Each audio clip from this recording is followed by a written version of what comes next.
Welcome to the Planner of Pals podcast, a podcast hosted by two true Planner Pals. I am Jess, or Jessie Corinne. And my name is Mark, and I go by Mark Your Pages. And welcome back. Another great episode up ahead for us, Jess, as we talk about where we are currently finding inspiration inside of this beautiful planner sphere, especially as we're getting into the beginning of this year. And, you have an idea for your journal or for your planners, and then you're suddenly like, what else do I do here? And as somebody who gives a lot of inspiration, Jess, I'm also excited to hear where you're currently gathering your own from. Yeah, getting into the new year with your setting up your fleet of planners, maybe a fleet, definitely if you're me, or maybe just your one, and kind of thinking like, I want this to be my year. I want this to be the best year it can be. So what can I do in my planner that's different to what I've done previously? What can I do to make it the best year it could be?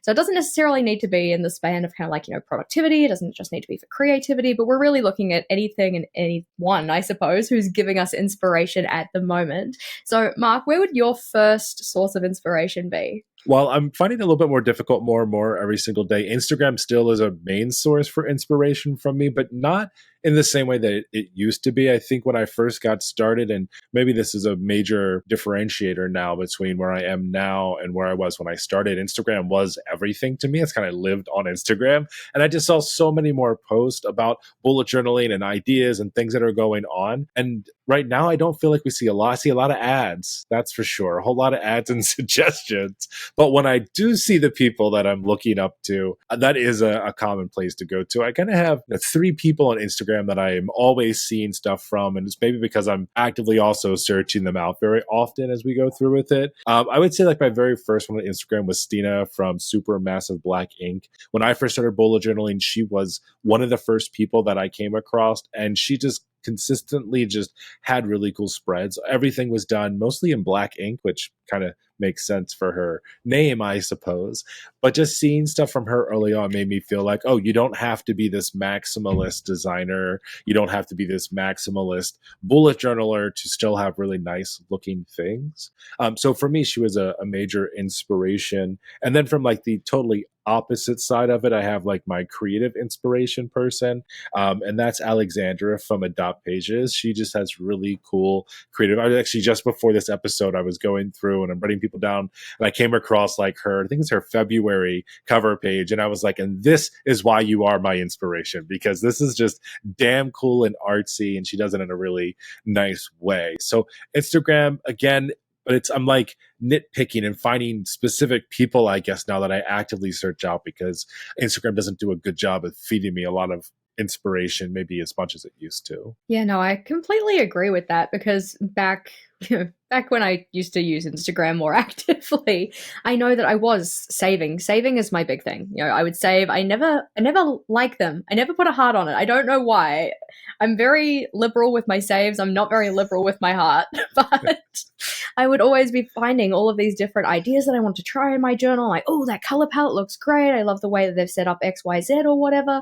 I just don't really do that anymore. And it's probably something to do with the way that the algorithm has changed or whatever, or developed or whatever. I actually hate it when people say the algorithm's changed. I'm like, yeah, no shit. That's like what their job is. Their job is to make you stay on the platform for longer. So they're going to have to update things so that it does that.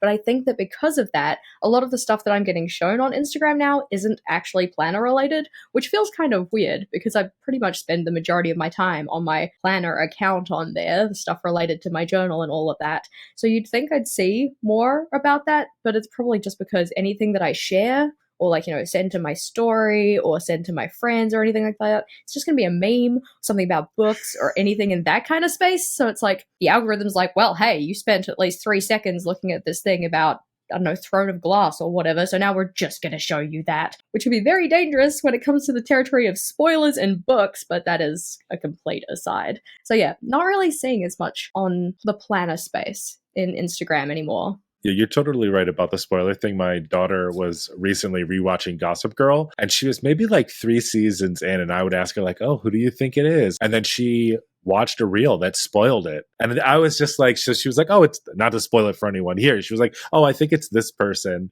And I was like, oh, okay. And then like 2 weeks later, she's like, I was watching Instagram reels and it's someone spoiled it for me. And she was like, oh, it's this person. I was like, well, you don't really know, like trying to, fake it until I make it for her to give it a little bit of that. But you're absolutely right. It's kind of like if you're late to the journey or late to the game or whatever that right saying is, you're going to miss out. That was the same thing with like Game of Thrones and stuff like that. Like if you didn't watch it the night of, you were seeing all the memes the next day. I'm also very curious too with Instagram specifically if it's because reels have become even more prominent and it's always feeding us stuff. And I'm very open with my heart, unlike you. So I heart a lot of different things. And so I feel like with the reels, it's such a mixed bag of things. It's comedy, it's meme stuff, it's TV show, a little tiny bit of bullet journaling, but like not a whole lot now that I really think about it, which is kind of weird. Did you say meme like that's how you read the word meme? Or did you say Oh, meme like Memey? yes, Mimi. No, I don't Oh say my Mimi. god. I Meme. was like, what was that? No, I'm not that uncool, Jess. I definitely know a meme versus meme apostrophe dash whatever EYIE.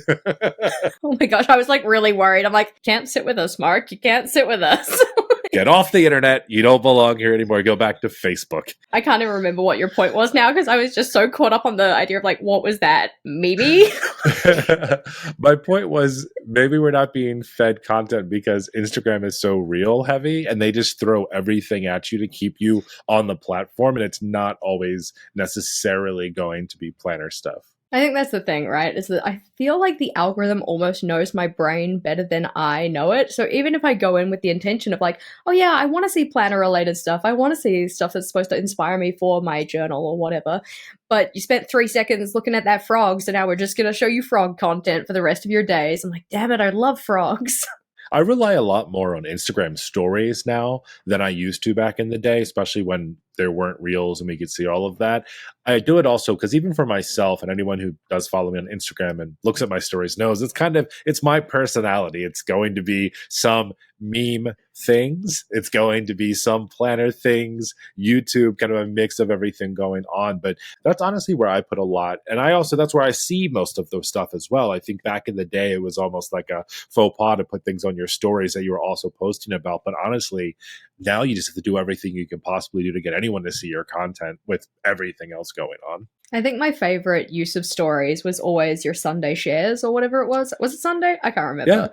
Yeah, I loved that because it meant that you're getting exposed to new accounts and people who are creating things and stuff, things that the algorithm might not serve you up. And it was just like a nice little kind of no, it felt like a flip book, like a coffee table book. Like, oh, I could just peruse the art of the week because Mark has collated it for me. Well, that's the thing is that I used to do that, but then it started to kind of run dry. But it wasn't anyone's fault. It's not that people weren't posting it. It just wasn't automatically feeding me the content anymore. And so it became harder and harder. Honestly, that's like a testament, true testament right there. Is that I used to do it all the time because I would have no problem collecting things. But then it's like the well dried up. And I was like, well, now I have to do a lot of hard work for this. I have to search things out. And then it almost felt somewhat curated because I would only be looking up certain hashtag things, but then they changed hashtags on Instagram too. I think I'm just going to backpedal into Instagram is actually not a good place to find any type of inspiration anymore because they're taking it all away from us.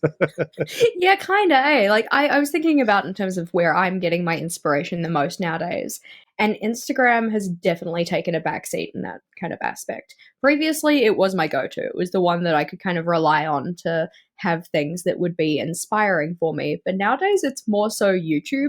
And I think it's also because I like to see the process. And I like to see the process in a format that is horizontal, not vertical. I think you also get more of an in depth look of it a lot of the time because it's usually longer format videos and such. So that kind of helps. So when you are looking for things on YouTube, because I struggle here a little bit, and I'd love to have you expand a bit more on the inspiration you're finding, because for me personally, just as a quick little intro to what you're doing and how you're finding it, I sometimes find it to be a little too overwhelming and time consuming because usually it's a video that's going to be 5+ minutes. And when I'm looking for inspiration, I think I'm more personally looking for elements of something that I like versus having to watch a video. I do appreciate the process, don't get me wrong, but I kind of want to see the finished product to see whether or not I'm going to actually want to watch the rest of this video or be inspired by it. So curious to hear your perspective on YouTube as an inspiration spot. No, I completely understand the idea of just wanting to take an element of it. And that's why when it comes to watching videos on YouTube, I am much more drawn to the people who actually talk, not necessarily through what they're doing, but they talk in their video, because I use that as kind of an indication as to when I should look up. A lot of the time when I'm, quote, watching YouTube, not actually watching it, I'm doing something else and it's kind of like playing in the background. So I feel like I have company. Oh, look, friends. But by having that kind of like audio cue, I suppose, to be like, hey, Jess, you should probably pay attention to this because it sounds like something you might be interested in. I find that very helpful. So I don't watch any kind of like music only kind of content or ASMR content. Ugh, zihibby jibbies. I do not want it. I don't want to hear you rustle the pages around and like delicately rip the paper. I know it's for some people, it's just not for me. So when it comes to trying to find these like, inspiration sources on YouTube in particular, you've got about 8 seconds to hook anybody in a video to start with. But if you start your 8 seconds and you're not already talking, then I am already skeptical as to whether this video is for me. I also like to be able to skip to the end, not always. I will watch your video, but I like to be able to skip to the end and see some kind of a flip through. Because if I can, watch maybe about half a minute, maybe a minute of the video, I'm like, oh, I'm not too sure if this is actually going to be for me. Then at least I could skip to the end to see if there's going to be something that's kind of like a payoff, I suppose. And then I'm like, alrighty, fine, you got me. I'll go back and watch the rest. So your process here to fully understand, so are you actively searching out any certain terms or people, or are you just coming in and because YouTube knows you better than you know yourself, it just already has it on that browsing page for you? And then this is like very like YouTube 101, like you said, you got 8 seconds to hook me, but what's grabbing your attention first? I'm assuming that it's going to be the visual thumbnail that's on there. And like, what do you look for when you're like, okay, I need some new inspiration? Like, how are you going about that? Yeah, I pretty much exclusively watch like plan with me setup videos, whether that's a plan with me set up in a bullet journal or a reading journal. Sometimes I'll venture into the space of like other planners and such,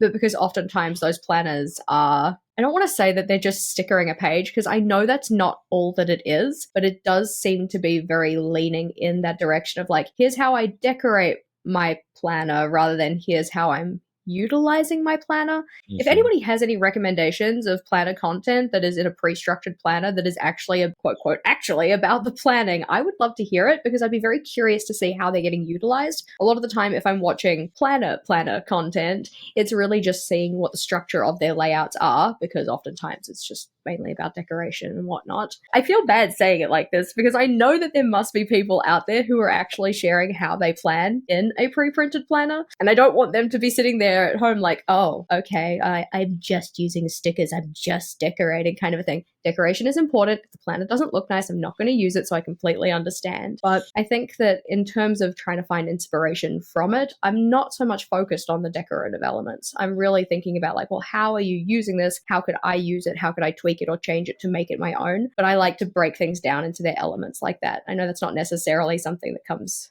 super easily to everybody. You asked about how I find it though, and that is kind of more so, one, relying on the algorithm to know me better than I know myself, like we talked about before. Also, any kind of thumbnail that shows me kind of what the finished product is in a way that it's like, okay, there's enough visual appeal here that I think I'll get something out of it. Because oftentimes you can't see the details. You won't necessarily know whether it's going to be useful in a functional way before you click on to the video, if that kind of makes sense. No, that makes complete sense on it. One of the people that I know that does kind of a pre-dated planner, she does a mix of everything, is Julie from Julie's Plan. And I always feel like she does a really good job of breaking things down and how she's using it. I know that she uses it for work. I know she has her kind of a creative planner. I know she plays around and fiddles with a lot of different type of stuff. And she's one person that I think consistently kind of delivers that. She posts so many videos. It's absolutely amazing. I mean, from a person who's consuming some planner content, it's great to be able to go on and be like, oh, something new versus, other people who maybe are posting once a month or whatever their cadence might be. It's really cool to be able to see that. But that's one person that I was thinking about. And for me, I've never really thought about utilizing YouTube as a co-pilot, co-worker kind of thing, because I always feel like I have to visually watch a YouTube video to be doing it. I mean, there are times that I'll listen to like maybe some like news or things like that, or like The Daily Show is a good example where like I can turn it on in the car. I can't watch it while I'm driving, but I can listen to it for the most part, get a really good piece. But I always feel like with planar content, I want like full focus on it because, I know that that's a visual piece. I need to see it versus hearing them talk about it. But maybe it depends on the content itself. Yeah, I find monotasking in that way very difficult. Like just sitting down and actually watching a YouTube video. I'm like even just sitting here while we're talking, I'm like fiddling around with my tweezers, which is a very safe fidget tool. We talked about this before we started.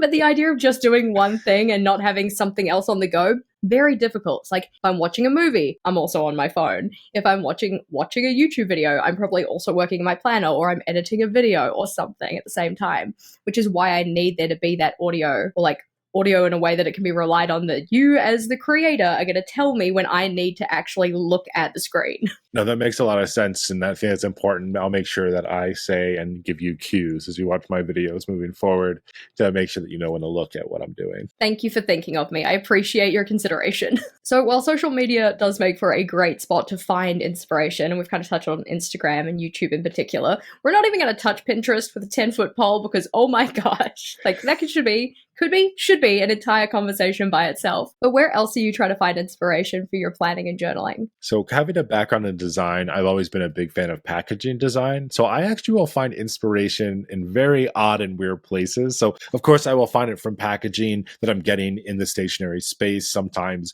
there's really cool pens, like Baron Fig always does a great job with their packaging design on their pens and their notebooks and things like that. And sometimes there'll just be elements of that I'm like, oh, that's really cool. I like that, and can kind of bring that in. I think maybe one of the weirdest places I ever got it was from a shampoo bottle. And it was like, I forget what brand it was, but it had all these like little hexagons on it. It was probably trying to build out like molecules of whatever type of stuff that's in the shampoo. And I really liked that hexagon shape and like the interconnectivity of it. And I remember taking that and taking a picture. I have a lot of pictures in my camera roll of like weird things, but it's all because I liked the packaging itself or something from there drew me in.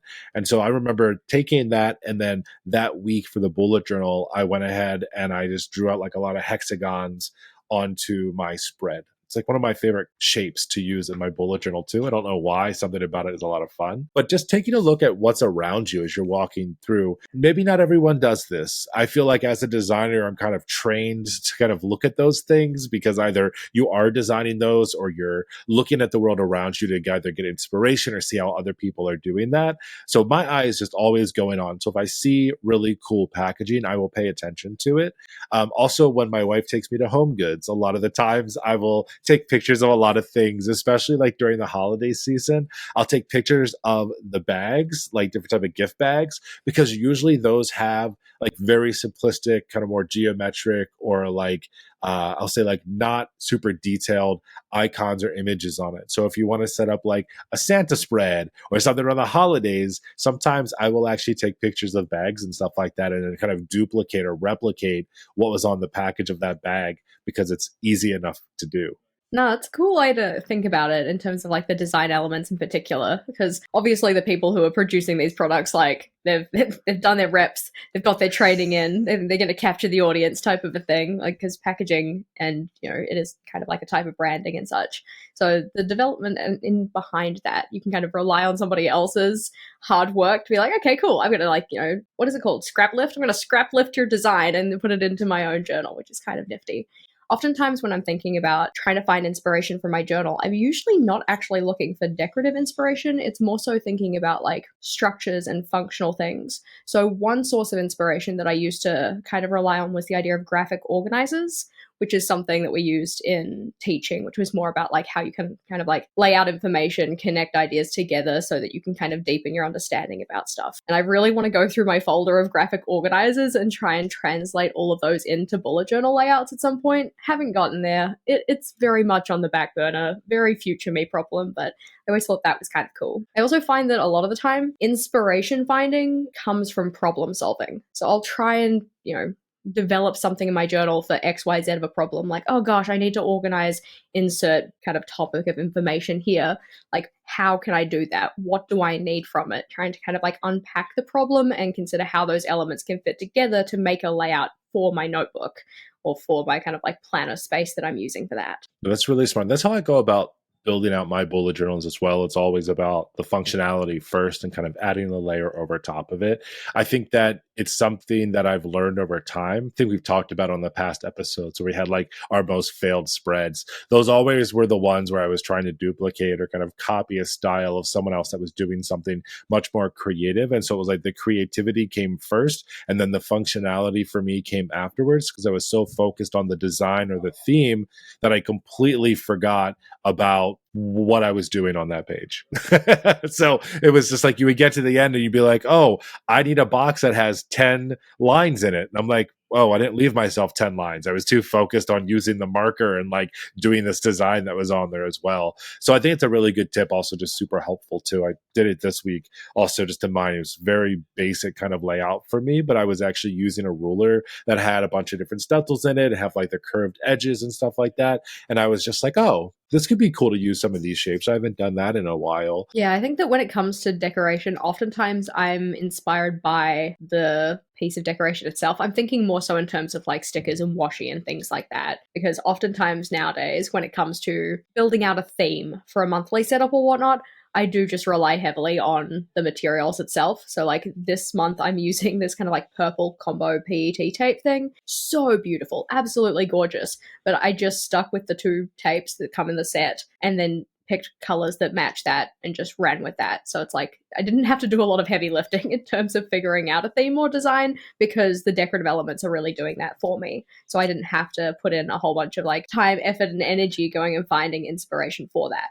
That being said, when it came to using those tapes, I was just like, oh, do these actually go together? Like, I know they were part of the same set, but I don't think that the decorative style is quite the same on both of them. So I was umming and ahhing a bit. I just went back to where the tape was from, which was the washi tape shop. And they actually, with a lot of their new releases, put some inspiration pictures together for how you can use it. And that was really great because I could see, like, oh, so these are some of the different ways that I could utilize those things. I don't know who's on their team making their layouts, but they do an absolutely awesome job by combining different elements of different tapes. They're like fussy cutting out around individual elements and like layering them together and stuff. And it's just really impressive. That's really smart of them to do on a washi tape website to then provide inspiration, because I think that's the hardest part why probably so many of us have so much washi tape in our collection is we like the way that it looks, but we're never really quite sure how to execute anything with it. I had to grab one of my favorite washi tapes when you were saying that because it has an Eric Small Things design on it, and it just has a lot of like little stationary items. And when you mentioned that, I was like, oh no, I totally do that too. Like utilizing your washi as a really good starting point, because in a way, not all of them are this way, right? But like it's kind of a theme on its own. And then usually what I tend to do, especially when I use this one, is I have a lot of the clear stamps with a lot of the similar designs. So it's like, in a way, I'm pulling together themes, but it was inspired totally by just like the tape that I grabbed first, and then I kind of built around it. So that's actually really awesome. I never thought about that in that perspective. I was like, actually, I totally get inspiration from these as I'm using them all the time. Yeah, you kind of just use it as the central kind of element for the theme and then build everything else around it. So if we're thinking about like, I don't know, a washi or a PET tape, like what kind of colors are used in there? What kind of line work is used in there? Because you can build those into other aspects of your setup to kind of continue the theme through. At least that's what I like to do. No, it's really smart. It actually reminds me a bit of where I've also pulled inspiration from as well. Anytime that I go to an art museum, I'm also doing very similar things. I take a lot of screenshots and pictures of stuff, I'm realizing as I'm sharing this, all with the intention of reusing it later on to inspire me for something. A few years ago, we actually went to DC, and one of the museums had an architectural installation. And before I moved into design and broadcasting, all of that, I really wanted to be an architect. I have a very sweet spot for it in my heart, just out of a appreciation. And I remember taking so many pictures of everything, all of the blueprints. One of my favorite things, actually, architectural handwriting is one of my favorite types of handwriting. I, in a way, kind of modeled mine after it a little tiny bit, but I've just always really appreciated it. And there was one where it like was breaking down a part of the building. I forget what it was. Took a picture of it, and then I actually brought it back and in my bullet journal for that week, like just created a lot of it. It was a lot of like lines and shapes and kind of interconnectivity pieces. But it was just one of those things too where I was like, oh, this is like really inspirational. So I think also if you're looking for that, drop the phone for a little bit on Instagram or Pinterest or anything else, and then just head to a art museum if you want to, and just kind of walk around. And again, look at it from the perspective of trying to find inspiration or things that you can pull into your journal or your planners. Like walking around a sculpture garden might not always be the same, but if you go to an art museum, you might get something a bit different. But then you do have to be specific. I love modern art museums. I think those usually tend to give me a lot because there's a lot of like minimalism in there, or even with some of the more eccentric pieces that might be in there, you can find cool stuff, cool fonts, colors, all that kind of fun stuff. Yeah, I do like the idea of using traditional art as an inspiration source. Obviously, like nowadays, we have a lot of companies coming out with like the Van Gogh inspired washi tape sets and all of that kind of thing. So it's like, oh, look, I can have Van Gogh in my planner and I didn't have to paint a thing, which is my personal preference because painting and Jess are like not like the best of friends. Not really. I just don't like the dry time. I'm lazy and I just want to be able to close my book when I'm finished. Yeah, that's definitely a one page at a time, or you get a little heat gun or like a fan and you're like, dry as fast as you can, my friend. I do not have the patience for this. I just had the patience to paint this thing on this page. I need to be done now. Exactly. And it's like, as soon as I get any kind of mess on my hands, I'm like, nope, it's over. I'm finished. I'm like, do people paint with gloves? I feel like that would be very uncomfortable. But in terms of inspiration, like, we said you can use traditional art, you can use social media, all of this kind of thing. Another really great inspiration source is just stuff you like. Because you're already enthusiastic about it. It's got like a proven track record. So if you're like really into frogs, I don't know why I keep coming back to frogs. Actually, I know exactly why I keep coming back to frogs. But anyway, if you're really into frogs. Explain it though. You can't leave us hanging like that, Jess. I can and okay, no, fine. So I was flicking through Instagram the other day, just like scrolling through, minding my business. And then a meme, is that what we call them now? A meme came up. Oh. A little picture came up that was effectively saying like, lingered on a frog picture for 3 seconds. The algorithm's like, yeah, you little freak. I know you like that. I'm just going to show you frogs for the rest of forever now. I just appreciated it so much because I'm like, that is exactly how the algorithm works. As soon as you linger on a picture or a post or anything, even if it's something completely outside of the realm of stuff you usually like, the algorithm's like, I noticed that. I got you. Don't you worry. It's like MTV Cribs or whatever it was. No. Pimp My Ride. Hey, dog, I heard you like horses, so I put a horse in your horse so you can ride while you ride, kind of a thing. That's what it's like. The more and more we're talking about it, I think Instagram really just is not the place anymore for it. I mean, I live on there. Like, I feel like that's home for me. But now I'm worried, like, are people even really seeing our stuff? Unless we're really forcing it out there in different ways.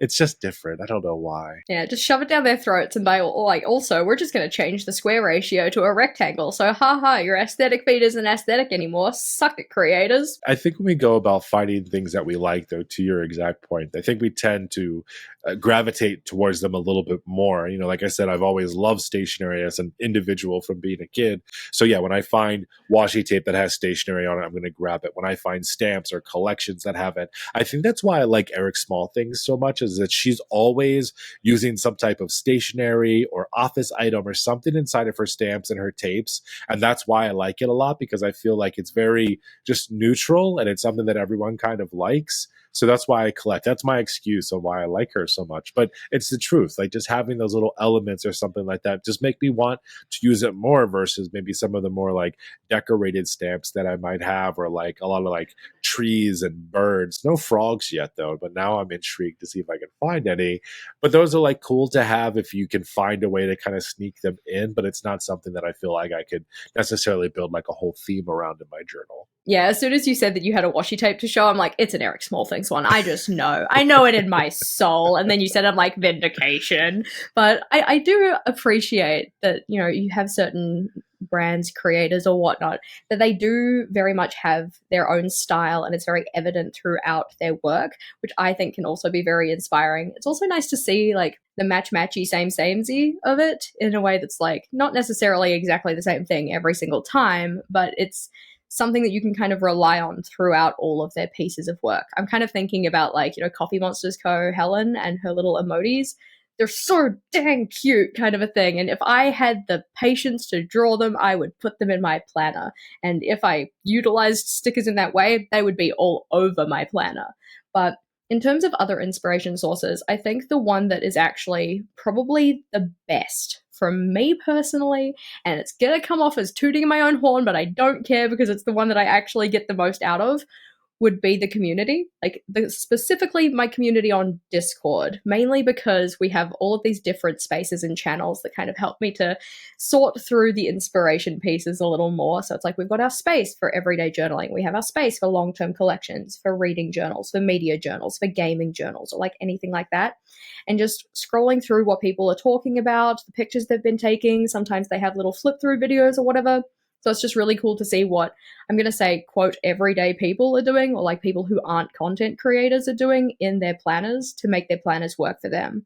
That is always really inspiring to see. I also love that when the community asks a question to try to help you solve it. It's like that problem based creation that you mentioned before. That's one of my favorite things where someone's like, I'm trying to do this in my journal, but I can't figure it out. And a lot of the times that'll inspire me because I'm already working it out. My brain starts, the gears start moving. I'm like, oh, okay, here's how I would kind of lay out the page. It reminds me of that meme of, I forget which one it is, the sciencey one where it's like you're thinking and all the like elements and equations are kind of going around. Yeah, that's exactly what happens to me whenever someone asks me. I hate that we're calling it a meme now that I caught on. So awful. Little frogs and their freaky little memes. I can't. But that is always just a fun thing for me. I remember I was working on an Instagram tracker one time and I actually brought like community friends in. I was like, okay, I actually involved hexagons. And I was like, okay, I'm trying to do this interconnected hexagon web essentially that had different types of like tracking on it.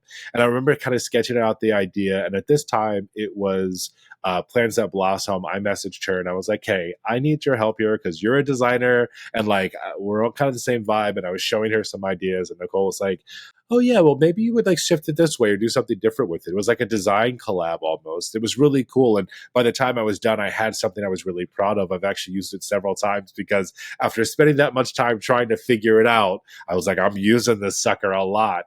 But it was a lot of fun to do that. I think sometimes just kind of expressing the idea, not necessarily to know the solution, but to get that from the community is kind of a weird way to get inspiration. But if you're just like, hey, my brain has something it wants to do, I just don't know what to do with it, that could even be a cool thing just to go online and like read some people's problems and be like, oh, here's how I would solve that. And in a way, you have an idea for the future. Oh, maybe an idea. Yeah, I like this idea of like collaborative based inspiration, I suppose. And it's, even if you don't have the solution by voicing the problem, you can either give other people inspiration because they're like, oh, I didn't even think about how to use a journal for that.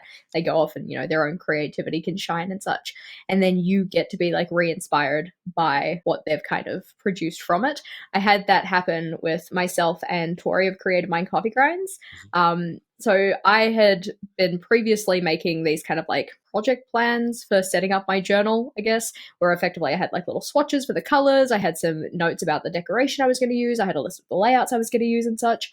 And so I kind of fell away with using them, but she thought it was going to be really helpful for her. So she picked it up and started using it in her journal, which I always very much appreciated. She'd always give me credit for it. I'm like, you've used it for like 6 months now. I don't think you need to tell people that it was from me anymore because this is like your own thing.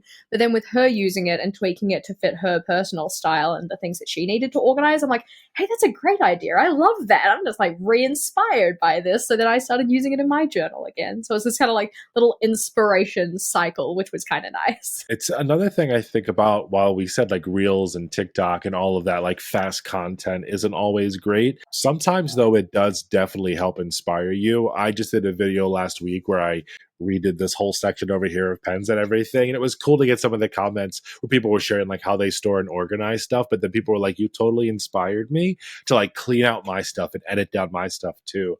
And I don't always think about that as like being inspired by, but it is like other creators that are just doing things. I think it may be a good example of that because I guess I don't see it as inspiration, but I guess it kind of is by definition. Is for me when I see people doing ink swatches on Instagram and stuff like that. Julia here does amazing ones. I love her so much. Lexa Wright is another one. I talk about her a lot on this podcast because her ink swatches are artwork.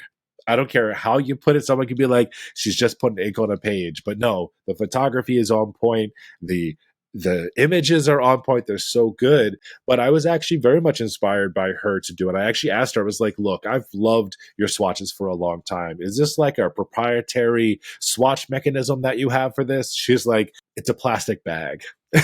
I was like, okay. She's like, yeah, you just put the ink on your paper, you grab a piece of saran wrap or you grab a plastic baggie and you sit it over top. Yeah. And then you finger the bag. Oh my God.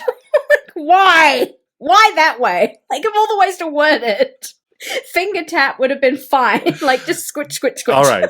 So you finger tap the bag. Great. Next time that you're ink swatching, think of me. Yeah, oh my God. This is not the OnlyFans account, Mark. We don't have an HR department, do we? No. Oh, Should we get one?